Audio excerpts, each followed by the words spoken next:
Dan Ricky Stindaun. Ada yang baru di sini. Siapa dia? Siapa itu? ya, Siapa? Dennis Siregar. Iya. ya kebetulan sahabat ya. Ya, sahabat sekali, sahabat bagaikan kepompong nggak bisa dipisahkan. Ya guys, jadi pada minggu ini kita bahas tema yang paling mantul, mantap betul, yaitu tentang fighting for surfing.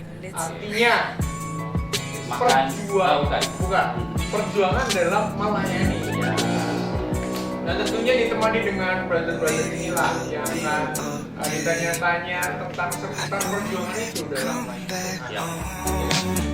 Dan tema ini dalam fighting for surfing ini menurut Pak Ricky.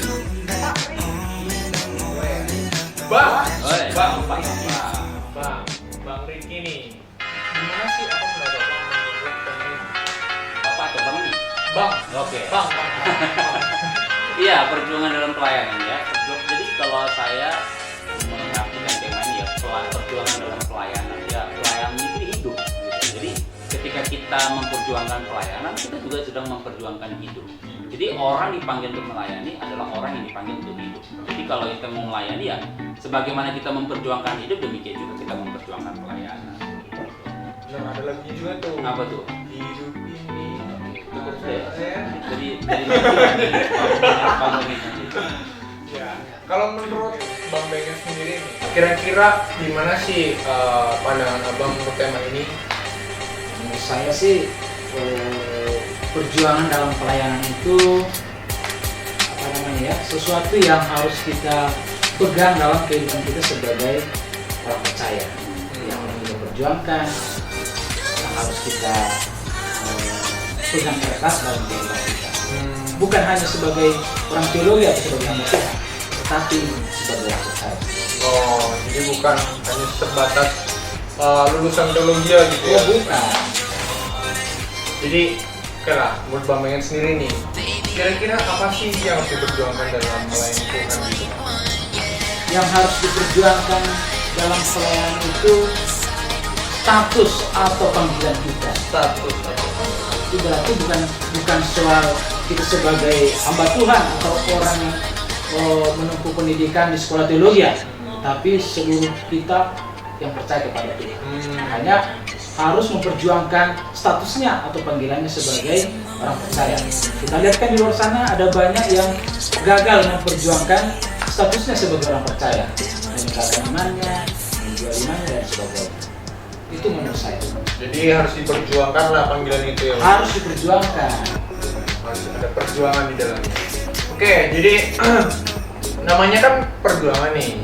Pasti ada persiapan dong sebelumnya. Ya. Menurut Bang Ricky sendiri nih, kira-kira apa sih yang harus dipersiapkan? Contoh kan, kalau kita mau berjuang kepada sebuah cinta gitu.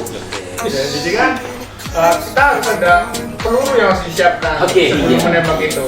Jadi pelurunya jangan satu. Jangan satu, Banyak. harus banyak. Saya dapat gitu ya. Jadi kira-kira nih dari Abang sendiri, apa sih yang harus dipersiapkan sebelum melayani Tuhan? Ya, dalam tadi Bang Bengen sudah memberikan penjelasan bahwa panggilan itu adalah salah satu hal yang harus diperjuangkan ya, dalam pelayanan, dan juga yang dipersiapkan adalah hati. Daud dipercayakan untuk menjadi raja dalam masa muda itu karena bukan melihat dia masih kecil atau dia masih muda dan dia tidak punya apa-apa, tapi karena hatinya tulus kepada Tuhan. So, kalau kita mau melayani Tuhan, tentu yang harus kita persiapkan ya udah jelas dan pasti ada kesiapan hati.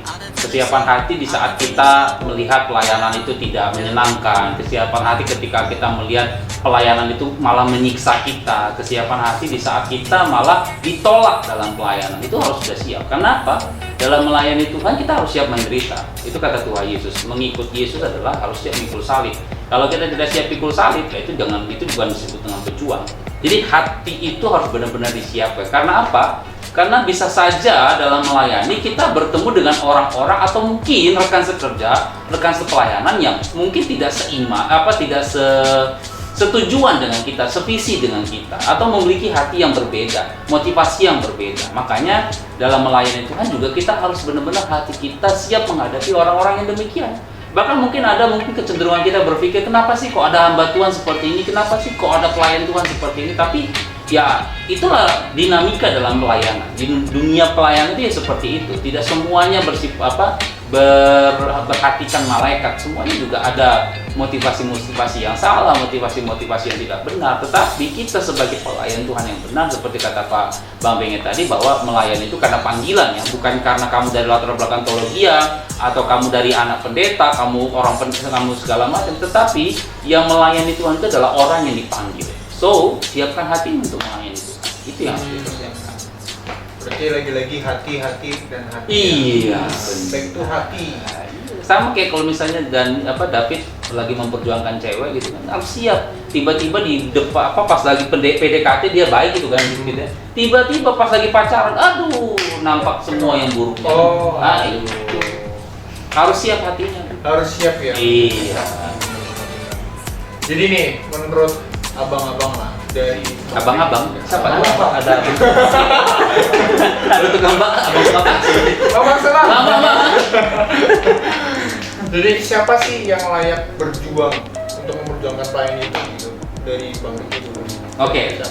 Yang harus berjuang dalam pelayanan itu adalah orang-orang yang setia kepada Tuhan, orang-orang yang percaya kepada Tuhan, orang-orang yang menganggap bahwa dirinya adalah percaya kepada Kristus, pengikut Kristus. Itulah yang orang-orang yang harus siap berjuang melayani. Jadi, untuk anak-anak muda, bahkan siapapun yang menonton tayangan ini, kalau kalian sudah dipanggil menjadi orang percaya dan menerima Yesus sebagai juru selamat pribadi, kalian harus siap melayani Tuhan. Tidak ada kata lain. Kenapa? Mengikut Yesus itu adalah melayani Tuhan.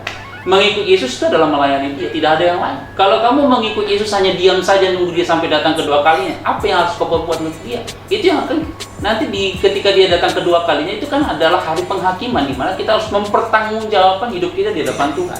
Jadi kalau kamu tidak mempergunakan hidupmu melayani Tuhan, ketika kamu sudah percaya kepada Yesus dan menerima Yesus sebagai juru selamat pribadi, maka tidak ada artinya lagi hidupmu adalah sia-sia. Seperti kata Pak di bawah matahari semuanya adalah kesia-siaan. So, teman-teman, siapa yang melayani Tuhan? Orang-orang seperti apa yang berjuang melayani Tuhan adalah orang-orang yang seperti kata Bang Benget tadi, yang sudah dipanggil Tuhan. Orang-orang yang sudah dipersiapkan terlebih dahulu oleh Tuhan. Jadi kalau kamu sudah dipanggil, sudah percaya kepada Tuhan Yesus, percayalah kamu sudah dipersiapkan Tuhan untuk melayani Tuhan. Itu sih. Jadi lagi-lagi bukan yang berlatar belakang teologi. Iya, bukan. Jadi nih, kalau itu kan dari pandangan Bang Riki. Kalau dari pandangan Bang Benget gimana nih? Siapa yang harus melayani? Pandangan dari saya, kita satu guru ya. Satu guru pasti pandangannya agak sama sebenarnya. Perguruan apa? Kungfu? Bukan. Perguruan teologi. Teologi. Ya. Gurunya sama kan? Iya, gurunya sama. Pembentukannya sama. Bapaknya sama. Jadi tidak jauh beda. Ijazahnya sama. Ijazahnya sama. Hanya beda nama, beda. Wanita yang dicintai? Enggak dong. Oh, beda. Iya. Jadi jawabannya tidak jauh berbeda, tapi agak saya ini sedikit. Kalau tadi orang percaya, panggilannya. Kalau saya katakan orang yang mengakui Yesus adalah Tuhan dan Juru Selamat dalam hidupnya, dia harus berjuang. Dahsyat. Bum. Ini baru namanya bum. Artinya sama sebenarnya. Aja dibedakan sedikit Sedikit. Orang yang percaya mengakui Dia sebagai Tuhan dan Juru Selamat, itulah yang harus berjuang dalam pelayanan. Nah, itu pertanyaan besar ini. Apakah yang nonton tayangan ini mengakui Tuhan Yesus sebagai Tuhan dan Juru Selamat pribadi? Tolong, yang belum mengakui. Karena dia datang sebagai harus Tuhan. akui dulu. Benar. Barang siapa belum bisa menghubungi kontak di bawah. Oh, yang belum bisa mengakui dan aku bingung bagaimana cara mengakuinya, hubungi kontak di bawah. Oke, jadi guys, jadi dalam melayani itu bukan siapakah engkau dari latar belakang teologi kah atau bukan, Ya. tetapi siapapun itu yang dipanggil Tuhan menjadi hamba Tuhan. Ya. Begitu. Ya, jadi menurut Bang Benget sendiri nih, Ya. kan dalam perjuangan tuh pasti ada sesuatu hal yang diraih.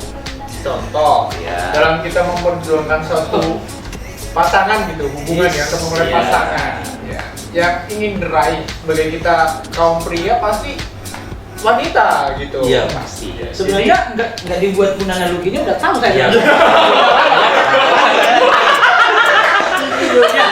Dia hanya Kira-kira ini, apa sih yang akan didapat ketika kita memperjuangkan sesuatu dalam pelayanan gitu? Ya, sesuatu yang harus kita dapatkan itu dalam perjuangan kita dalam melayani adalah intinya itu adalah bagaimana kita memperoleh hidup kekal, mahkota kemuliaan itu. Jadi itu yang harus kita raih. Makanya untuk meraih itu ada banyak tantangan yang harus kita hadapi, ada banyak kesulitan dan berbagai hal yang mempengaruhi kita supaya kita jangan sampai kepada titik yang harus kita tempuh, yaitu mahkota kemuliaan hidup yang kekal.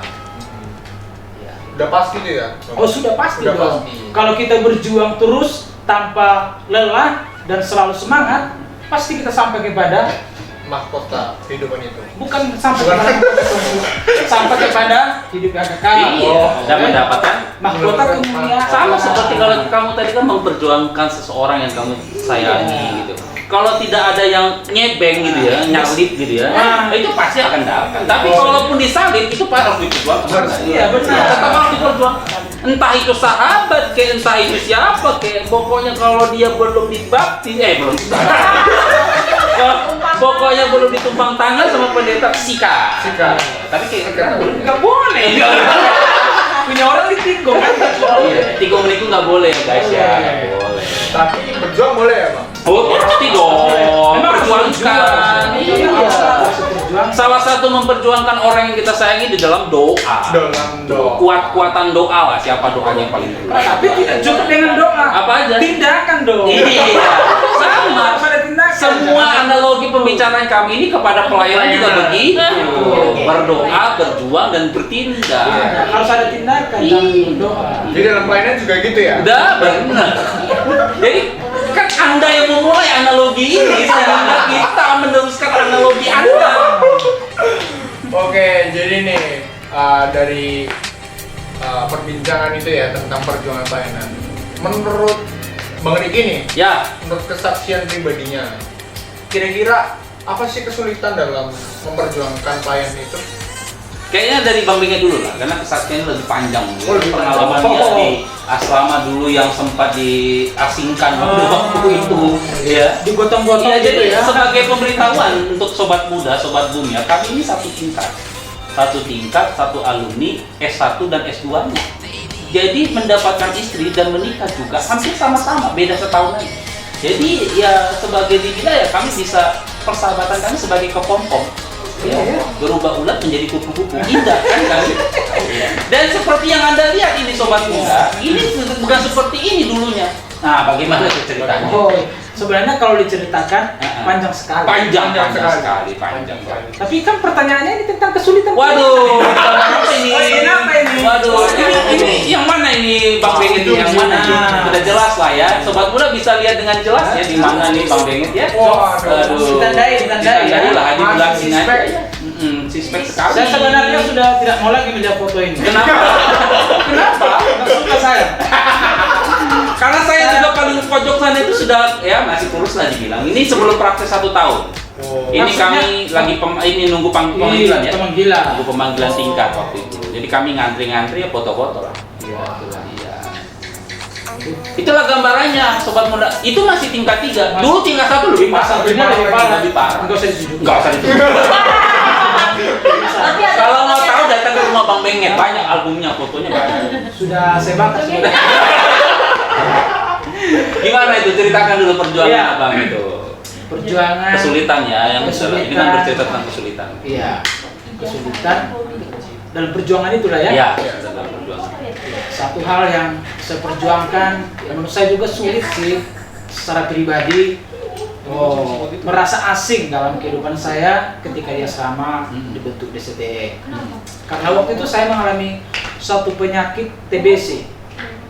Jadi sudah Ini TBC penyakit yang ini ya, paru-paru ya. Oh, paru-paru bukan ini. Tekanan batin cinta yang Oh, ini. bukan. Ini TBC juga ya tadi. Tekanan batin cinta dia. Kalau ini penyakit ini paru-paru. Iya, oke. Dan ya orang yang penyakit paru-paru itu apa namanya tidak bisa bergabung dengan yang lain Ya. karena bisa Menular. Jadi pada waktu itu saya sangat sedih, putus asa, seolah-olah saya akan meninggalkan pembentukan di STTE, ya berbagai hal yang membuat saya sulit untuk memperjuangkan pembentukan sebagai pelayan di STTE. Tapi saya tetap berjuang dalam kesulitan itu, sekalipun ya banyak ocehan-ocehan.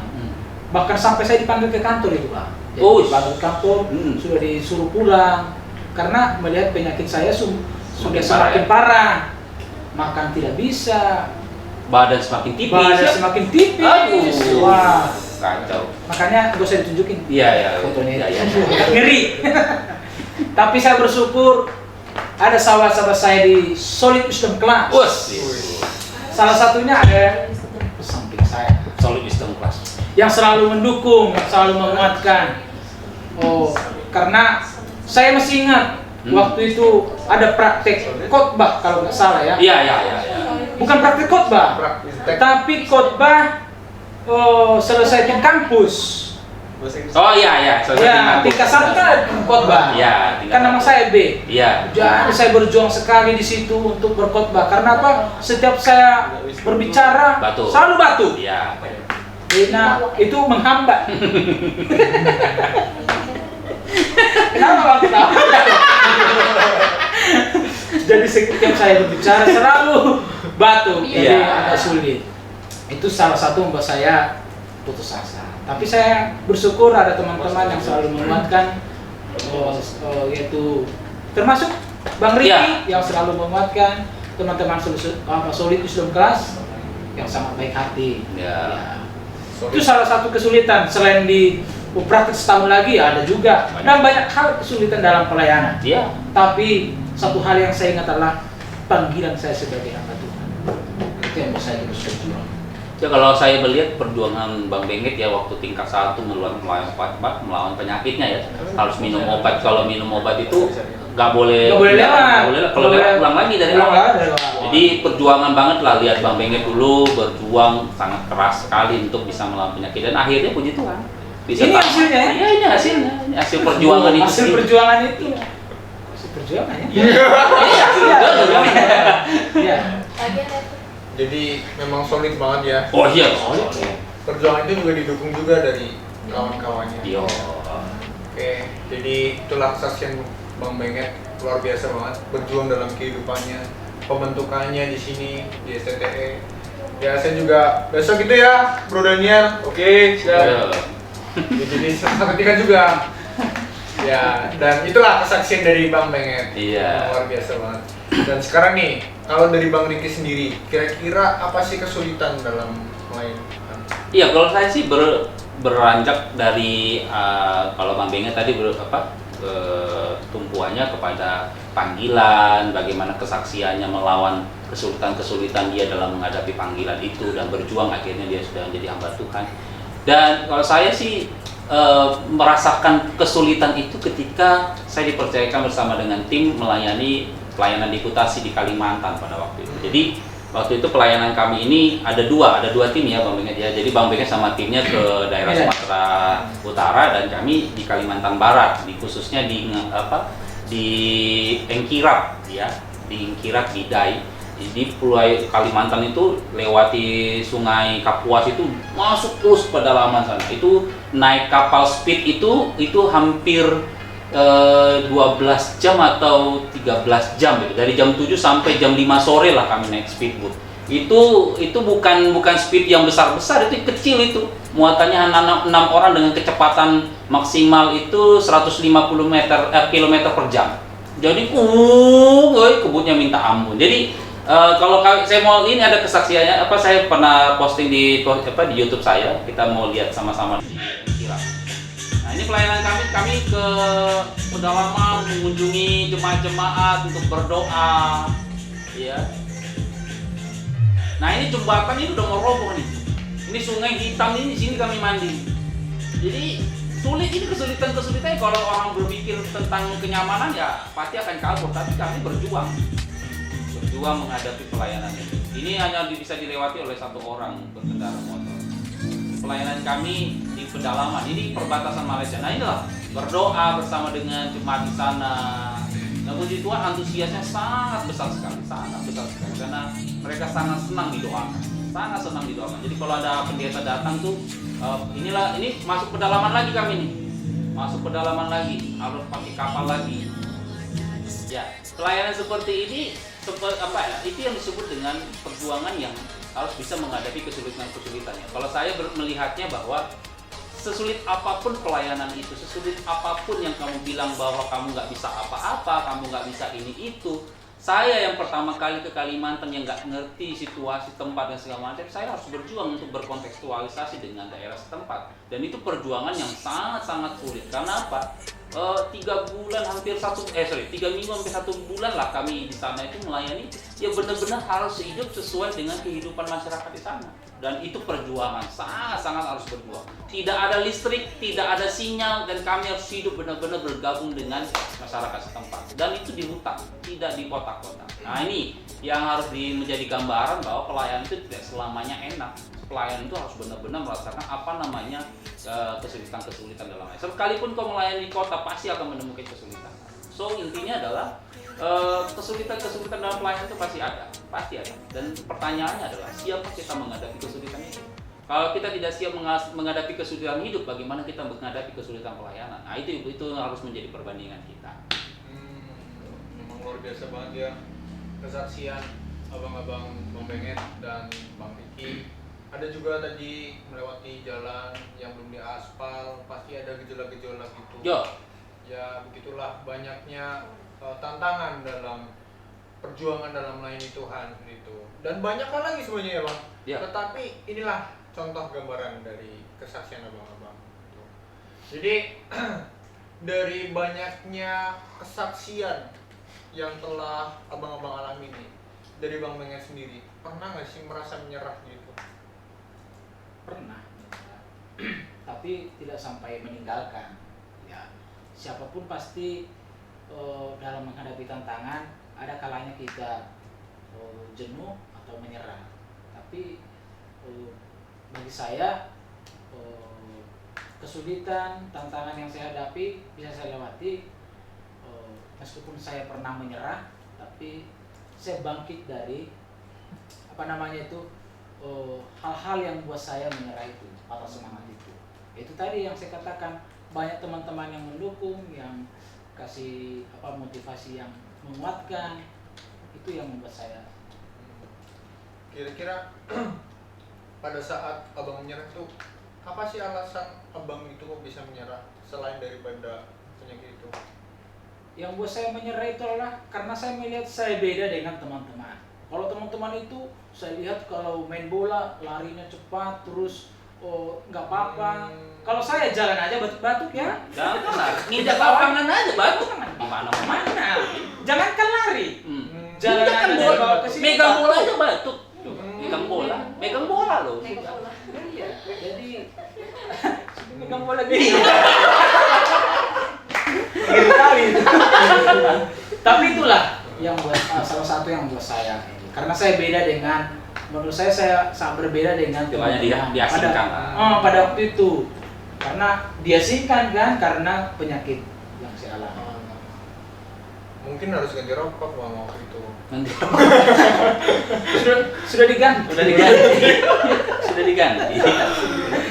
Diputuskan maksudnya. Diputuskan.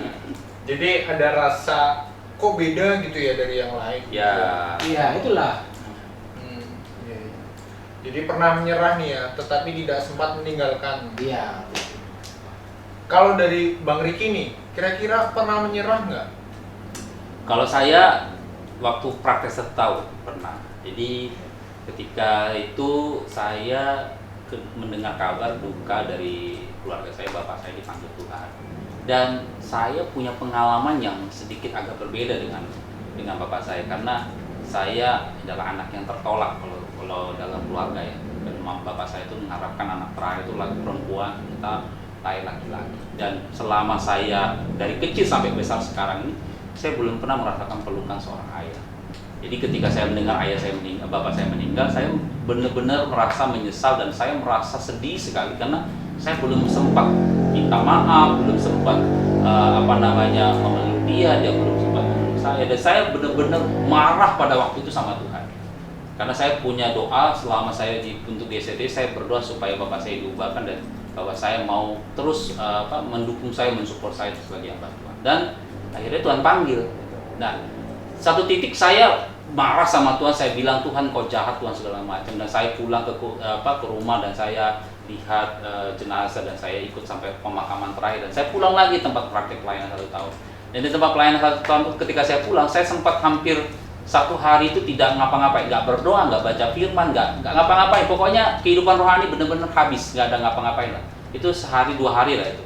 Akhirnya saya berdoa, satu titik saya berdoa, saya berdoa, Tuhan saya minta ampun, saya mohon ampun, dan saya mohon Tuhan berikan saya kesempatan untuk merasakan pelukan seorang ayah. Dan puji Tuhan, Tuhan mengabulkan itu. Ada banyak pengalaman-pengalaman saya yang kalau saya ceritakan bisa panjang, tapi saya bilang Tuhan itu baik. Tuhan itu baik. Saat kita mulai merasa mau menyerah, saat kita mulai merasa mau gagal dan mau meninggalkan, dia katakan jangan pergi, datang kembali kepadaku. Marilah semua yang tidak sudah beban berat, datang kepadaku, aku akan memberikan kelegaan kepadamu. Dan itu terbukti, Tuhan memberikan kelegaan dan Tuhan itu luar biasa baik. Sehingga kalaupun kita menyerah, Tuhan ingat kata firman Tuhan, tidak akan sampai tergeletak. Kalaupun kita jatuh, tangannya akan mengangkat kita. Itulah, itu yang hebatnya Tuhan Yesus. Ya, jadi bagus banget kesaksiannya, pernah menyerah. Memang setiap orang pasti pernah merasakan hal seperti itu dalam hidupnya. Pedih banget sih yang dialami. Apalagi kalau udah berjuang, udah mau nyampe, tiba-tiba Iya. Itu perjuangan tuh dianggap kayak aduh sampah banget nih perjuangan gue gitu kan. Aduh, perih banget gitu. Oke. Jadi guys, itulah kesaksian yang bagus sekali dari abang-abang. Paling kece. Oke, jadi dari Bang Riki nih. Ya. Secara bersama-sama aku dan teman-teman di rumah mewakili gimana sih perjuangan yang sejati itu dalam pelayanan. Ya, kalau perjuangan sejati itu lihat Paulus saja. Saya nggak kemana-mana, lihat Paulus karena lihat aja, Pak. Maksudnya gini, lihat, baca dan lihat perjuangan Paulus dalam Alkitab gitu loh. Saya mau kata gini, saya tuh agak risih dengan hamba-hamba Tuhan yang sekarang ini hidup dalam dunia sosial media. Kenapa saya risihnya? Kenapa ya? Setiap pelayanan foto-foto, posting foto, dan yang diposting itu foto-foto lagi makan-makan gitu ya.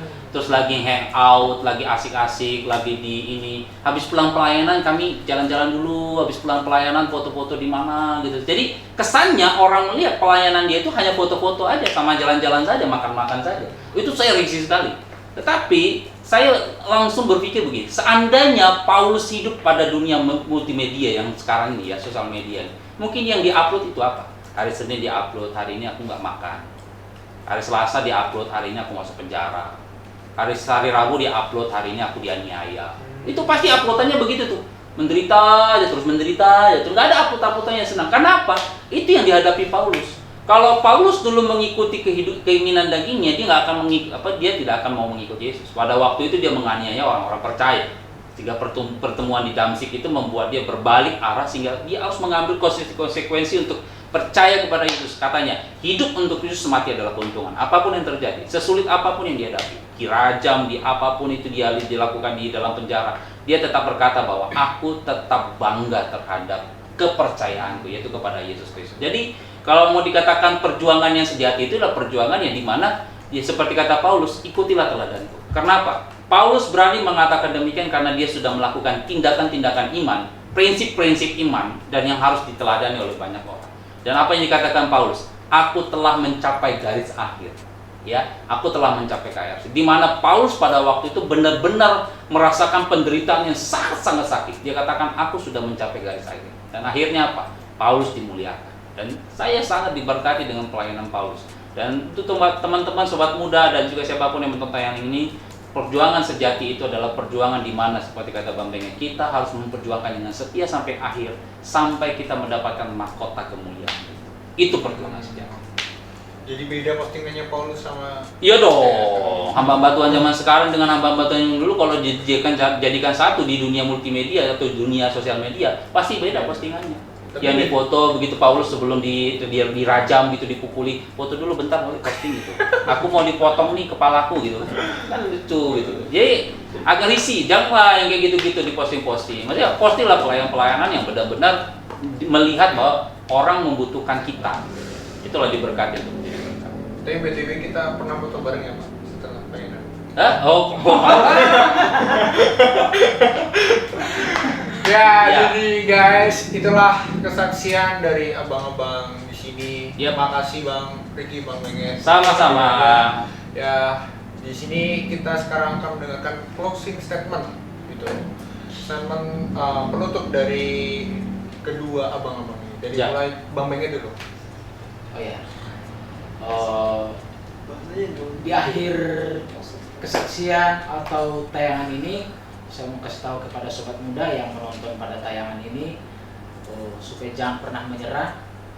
Sekalipun masih muda, tetaplah berjuang dalam pelayanan. Dalam 1 Korintus 15 ayat 58 dikatakan,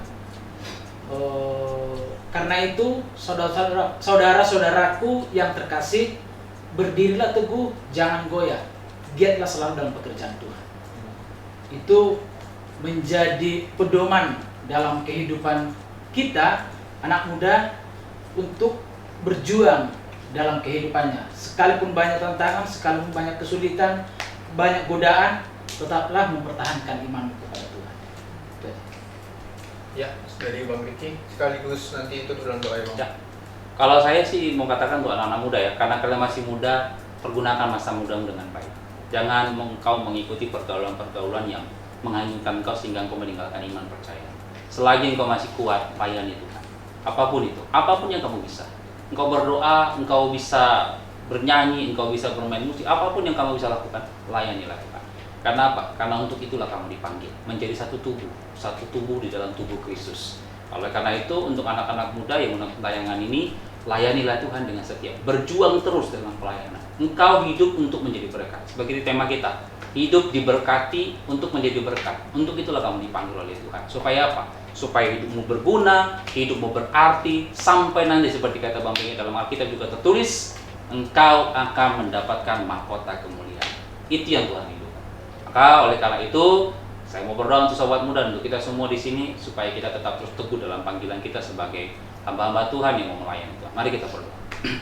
Bapa kami yang di surga, terima kasih, kami bersyukur karena Tuhan sudah begitu sangat baik memanggil kami. Engkau sangat mengasihi kami, peduli terhadap hidup kami, sehingga Engkau mati di kayu salib, rela mengorbankan nyawamu untuk kehidupan kami, agar kami boleh merasakan kehidupan yang kekal itu di dalam Engkau ya Tuhan Yesus. Terima kasih untuk tayangan ini yang sudah mengingatkan kami lagi bagaimana kami harus berjuang terus dalam melayani Tuhan. Karena dalam pelayanan itulah hidup, melayani itulah hidup. Karena itu Tuhan Yesus ajari kami untuk bisa menghargai waktu-waktu kami, menghargai hidup kami, untuk kami boleh berguna bagi banyak orang. Engkau memberkati sobat muda, bahkan siapapun yang menonton tayangan ini, diberkatilah mereka Tuhan. Jadikan mereka pelayan-pelayan Tuhan yang fight, yang benar-benar berjuang dalam pelayanan, apapun kesulitannya, apapun tantangannya, mereka melihat bahwa setiap pelayanan yang mereka kerjakan semuanya untuk kemuliaan nama Tuhan. Terima kasih untuk Bang Bengi, terima kasih untuk David, terima kasih untuk kami semua yang boleh bekerja di dalam pelayanan ini. Tuhan menolong agar kami terus berjuang dalam pelayanan kami ini, sehingga kami dapat men-sharekan segala sesuatu yang berguna, yang berarti bagi banyak orang, khususnya sobat-sobat muda yang menonton tayangan ini. Terpujilah Engkau Tuhan kekal untuk selamanya. Di dalam nama Yesus kami bersyukur dan berdoa. Amin. Amin. Ya, sekali lagi terima kasih untuk Bang Menges. Oke, thank you sobat muda. Dan thank you untuk sobat muda yang setia nonton acara ini, dan kita akan bertemu kembali di minggu depan tentunya dengan tema yang mantul, mantap betul. Yep. Oke, saya David Gulsida dan Ricky Stindaun dan Bengi. Bengi saja. begitu ya. Ya, kami ucapkan selamat hari Minggu. Goodbye. Sampai ketemu lagi di Bincang Orang-Orang Muda.